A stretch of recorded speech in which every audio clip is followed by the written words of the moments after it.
So this is a Space Drum Nitro. This particular model is in D minor and it's named Amaru. And so this particular handpan by Space Drum is one of the most beautiful that I've personally played before. And I've played the original Hun from the original makers of the instrument, and I've played a number of handpans throughout the years. And for me, this particular one is definitely one of my favorites.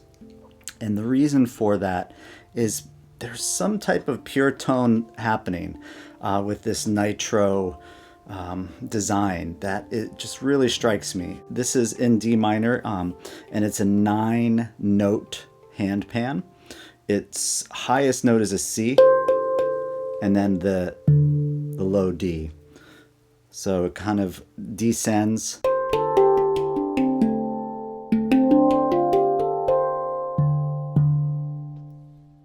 Just a really pure tone.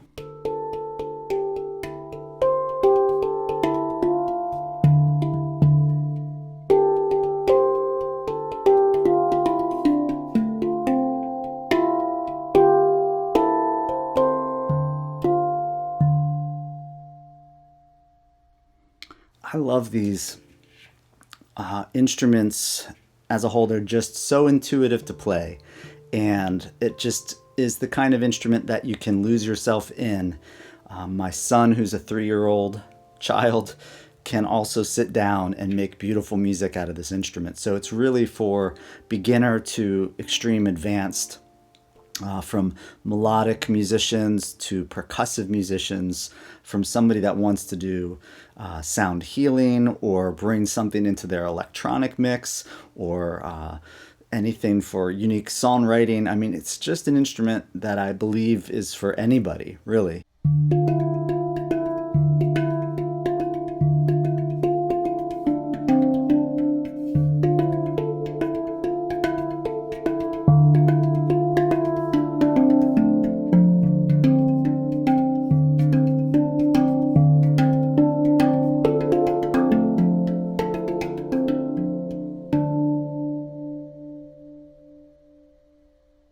So this is the Space Drum Evolution, also in D minor, and it is a handpan just like the Nitro, but as it's made of a different material, it has a different sonic fingerprint, and this particular sound to me, perhaps I would say it's deeper. The actual drum feels heavier to me. The tones ring out in a more broad way, whereas the tone of the Nitro I would describe perhaps as tighter in some way. I feel like the overtones blend together a little bit more in this instrument, where with the Nitro they kind of pop out in a different way. As a tip for all of you that are recording this instrument, one of my personal favorite miking techniques is the mid-side mic technique for this particular instrument. And you can see my microphone layout here, and what I have is a figure-8 mic together with, this is a condenser mic, a large diaphragm condenser mic. And so the condenser mic works as the mid signal, so it's picking up the instrument from the middle point. And then the figure-8 combination, what I do is you take the channel that this is being recorded to, and then in your DAW, your recording software, you duplicate the channel, so you make 2 of the same channel that was recorded here, and you take one of them and you phase flip it. And so what that does is the figure-8 pickup pattern becomes a left and a right pickup pattern. And so you have one microphone that has created this stereo image, left and right, the side mic, and then the mid mic, which is in the middle. And so when you combine those together, you can blend in how much of the side you get to, expand the basic stereo field, or you can narrow it down. And one of the best things of recording this particular instrument and acoustic instruments in general in stereo is you want to get a three-dimensional kind of a recording so that the depth of the instrument is expressed. And this particular miking technique does that really well because of the design of this instrument. And it also collapses to mono without phasing issues really well, which is important. And so just as a demonstration, you can hear the left-right signals and how they really kind of create this depth and dimension. This sounds really good on headphones or in front of some good left-right speakers. Here we go. Here's the mid.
My name is Marlee-I.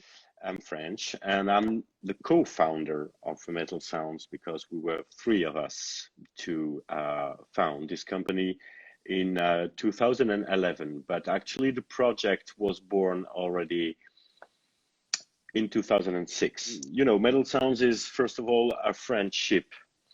It's a story of a friendship and sharing passion between people. So when I was in college, I had my very good friend Cédric, who founded musical instrument store here in Toulouse, in the south of France. This musical store was founded in 1999. He founded this company willing to import, but also to make musical instruments. You know, percussion from all over the world, mostly Africa, but also South America and Asia and wherever. So it was kind of a unique store in France and even in Europe. And we used to have a lot of customers coming from all around the world to visit our store, including from the US, by the way. So, and this store used to be the official reseller for the hang. That is the very first handpan that has been invented in Switzerland in 2000 by Felix Rönner, who is the founder of the Swiss company called Panart. So he has invented this wonderful instrument based upon the steel pan model. You know, the steel pan, or also called the steel drum, is this metal-made instrument that is played in the West Indies, especially in Trinidad and Tobago. And it's a metal-made melodic percussion that is tuned by hammering, and that's all what it's about. I mean, that's the process of making a handpan. So instead of having a concave shell, we have a convex one, which has a lens form. Basically, we reversed the steel drum and we got a handpan and take off some notes, arranging just a harmonized note to get very clean and easy to play scales, to make it an intuitive instrument. On the difference with the steel drum, which is a chromatic instrument. So it's like a piano. If you want to play the steel drum, you have to learn. And for years, if you want to play the handpan, you just don't need to have any music theory knowledge or whatever. So you just have to let your feeling and your instinct go on the instrument and improvise. So that's what is really wonderful about this instrument. So in the early beginning of this century, Cédric, my associate, is used to distribute and resell the hang in France. And suddenly, in 2005, the makers of the hang, the company, Panart, decided to stop, not to stop making hangs, but stop reselling them throughout music instrument stores network, because they were literally overloaded with orders and they just couldn't follow, you know. So they decided to slow down a little bit. And at this point, sure, there were the unique handpan makers in the world, and actually the instrument was not even called handpan at this moment. Handpan is a new name that has been invented in the US, by the way, in 2005 or 2006, something like that. Because hang is actually a brand name, so it's patented and we don't have any right to use it. So, well, we can refer to it, but when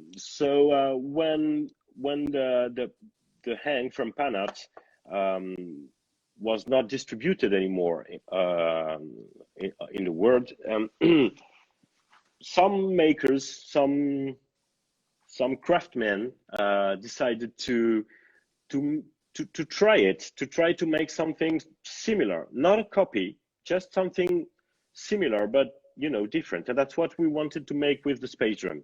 So at this moment, we knew a steel drum maker here in France. His name is Philippe Mignot, and he's the third one who joined Cédric and I to found altogether the Metal Sounds Company.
in 2006 until 2008, we had a research and development program that lasted 2 years to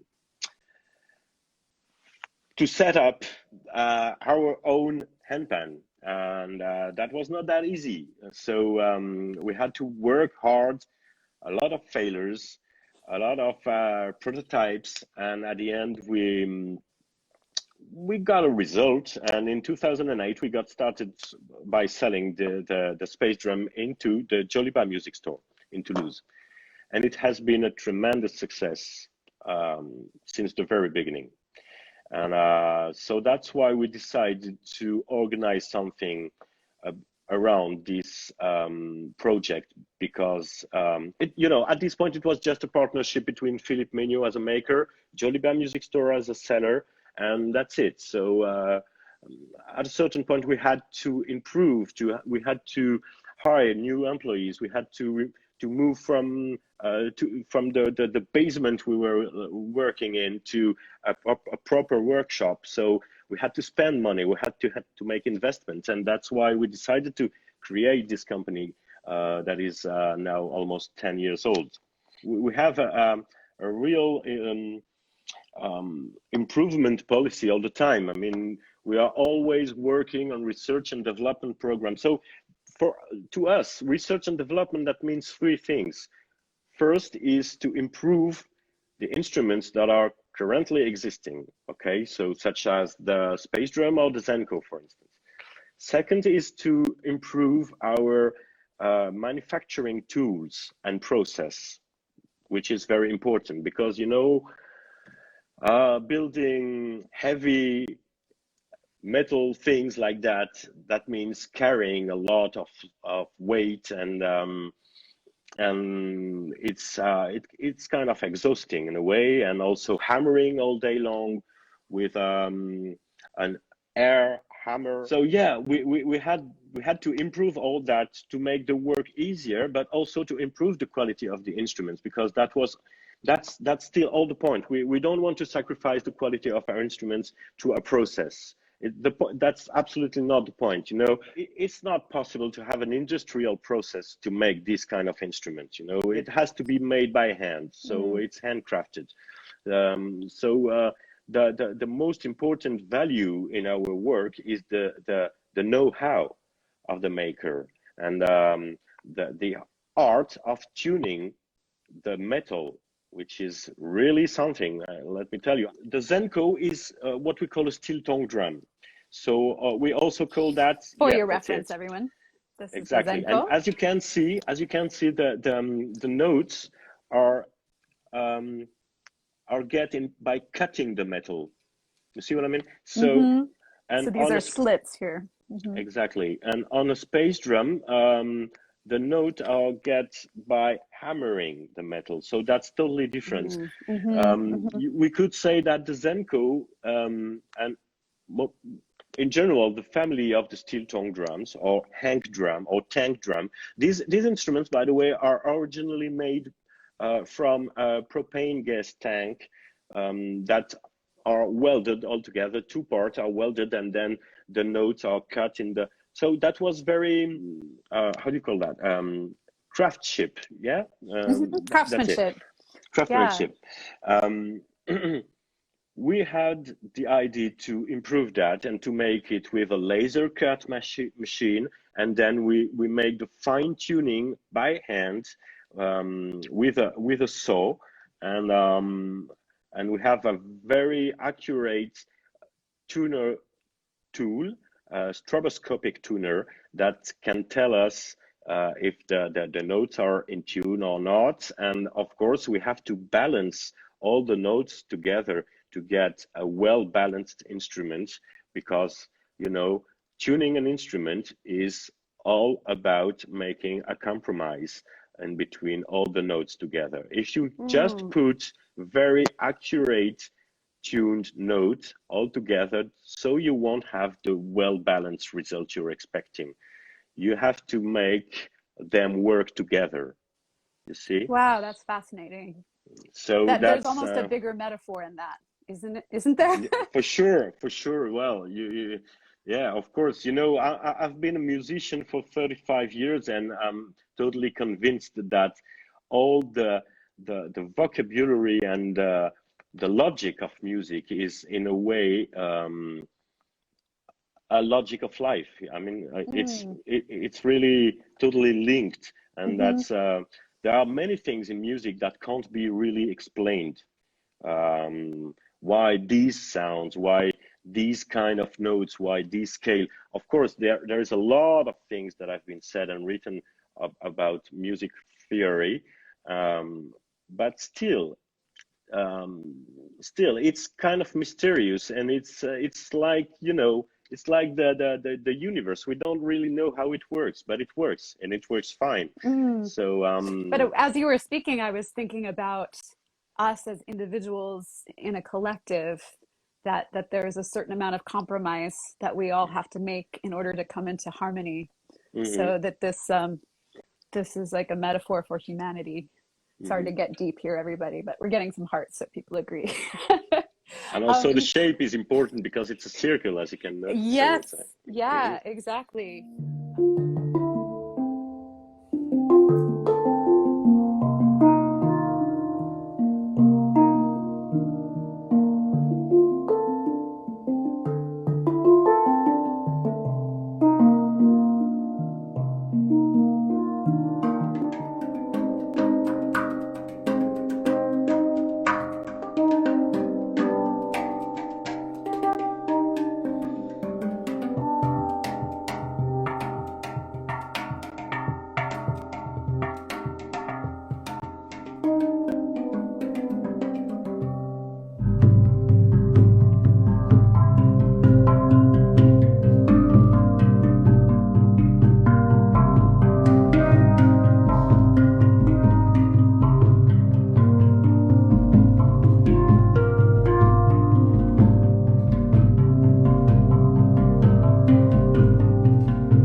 belongs to the family of bells. You have a very straight and long sustain with, I mean, the harmonics, the overtones are melded with the fundamental notes, so it's very clear. It sounds like crystal, while the handpan and the space drum are sounding more like gongs, with a deep, rich sound that comes from the inside, and then you can hear the fundamental first, and then are coming the overtones, and that makes all the difference. So the sound of the handpan is way more complex than the sound of the steel tongue drum. So it's kind of an organic sound in a way, you know. It touches it vibrates far more. It's something that goes like that. When we got started with the space drum at the very beginning, we were working the classic raw steel, and we got it varnished, we got it painted, we got it even with a Japanese patina process, very weird, but to maintain it and to keep it away from rusting, because that's the major problem with the metal made instruments. So and because of the corrosiveness on your hands. Of course, yeah, for sure. And so we've been working with engineer schools, students and schools, and they found out that we could work on the stainless steel. So that was kind of a revolution for us to be able to work this raw material that was that has never been used before to make handpans. So we've been the very first one in the world. When Metal Sounds has been created, we were like 4 or 5 handpan makers in the world, and we've been the very first one to make the handpan in stainless steel. Nowadays, you can find a lot of makers that are making handpan in stainless steel, but we've been the first. And this specific material is very hard, so it gives a very long sustain and a very powerful sound. So that's the space drum, what we call the space drum evolution. That's the first line. That's the historical line we had. And it's so called evolution because it has been evoluting all over this last decade. I mean, you know, for the 15 past year, we have been, it's now, I would say that's the 5th generation or 6th generation of the space drum evolution. But this handpan didn't match the classic handpan players' expectations, because the classic, what I call the classic handpan players, I'm talking about people who want to play the handpan like a percussion, so pretty fast in a technical way, and they were all focused on the hang, the original hang from Panot, which is made in a totally different raw material, which is called the nitrated steel. So what is the nitrated steel? Nitrated steel is basically a basic steel that has been nitrated. So that's easy to say. It's a process. You put the metal in an oven with nitrogen, and you heat it up for a while, and then you modify slightly the surface of the metal to mix up nitrogen atoms into the metal, and that makes it stronger, a little bit darker, and more resilient against rust. So that's very nice, and it doesn't resonate too long. So that makes it, that's a different raw material to get a different result regarding the sound. So basically we have the space drum evolution that is made in stainless steel with a very long sustain, and the space drum nitro, so called because it's the nitrated steel, that has a shorter sustain, just like you said, that allows people to play faster, and that's pretty different. Just say, if we could compare that to the guitar, I would say that the Space Drum Nitro made in nitrogen steel is like the flamenco guitar, you know, and the Space Drum Evolution made in stainless steel is like a folk guitar. So you won't play folk on a flamenco guitar and you won't play flamenco on a folk guitar. You know, some people are more into, they want to feel the vibration of the sound, of the frequencies of the sound. And for that, that will be easier to get it with the Space Drum Evolution. For other people, like the young guys, travelers, and so they want to hang out with friends and make jam sessions. So it's better to go for a Space Drum Nitro in that case. Yeah. And the Zenko is also made in stainless steel, just like the Space Drum Evolution is. So, well, the point is to avoid the rust issue that could happen on such metal-made instruments. But we figured out that the stainless steel was also a very noble raw material that helps the sound to be properly released when you play it intensely. So that's a very nice encounter that we had with these engineer students saying that you can work with stainless steel. That was nice. Yes, a noble material. I find it noble. Yes, I find it noble because, you know, if you knew what it's in that, you would be amazed. There are a lot of things in that. a lot of atoms and a lot of love.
Bye.